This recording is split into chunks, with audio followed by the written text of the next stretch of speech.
അല്ലാഹുവിന്റെ ഹബീബ് സല്ലല്ലാഹു അലൈഹി വസല്ലം തങ്ങളും അവിടുത്തെ സ്വഹാബത്തിനും മര്യാദക്കൊരു ഭക്ഷണം കഴിക്കാനില്ല. മനസ്സിലാണ്ട് പറഞ്ഞത്, ഒരു അടുപ്പിൽ തീ കത്തിക്കാനില്ല. അങ്ങനെയാണ് മുഅ്ളമു അസ്ഹാബിൻ നബിയിൽ മുസ്തഫ.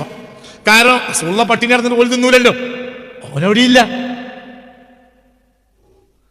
അതൊക്കെ മനുഷ്യന്മാർക്ക് അറിയാലോ, ഒരു മനുഷ്യനറിയില്ലേ, ഒരു വീട്ടിന്റെ പരിസരവാസികൾക്ക് അറിയില്ല. ആർക്കും അത് ശ്രദ്ധിക്കൂല. എന്തുകൊണ്ട് കൊടുക്കാനില്ല ആരുടെ കയ്യിലും?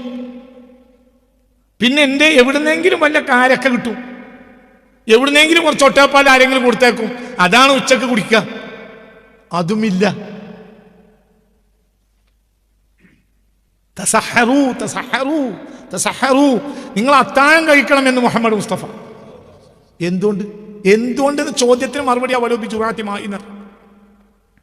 അതിന് അത്താഴം കഴിക്കണേ ഇവിടെ എന്തെങ്കിലും ഉണ്ടാണ്ട് നബിയെ വെള്ളം കുടിച്ചാൽ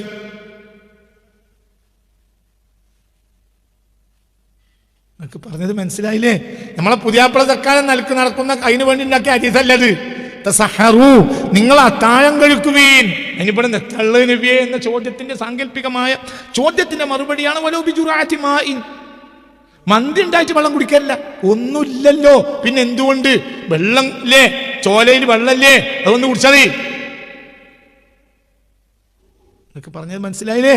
അതിന് അത്താഴം എല്ലാവരും കഴിക്കണം എന്ന് പറഞ്ഞു. എല്ലാവരും അത്താഴം കഴിക്കണമെങ്കിൽ ഇവിടെ ഒന്നുമില്ലല്ലോ. ഒലോപിച്ചുറാത്തിമായി.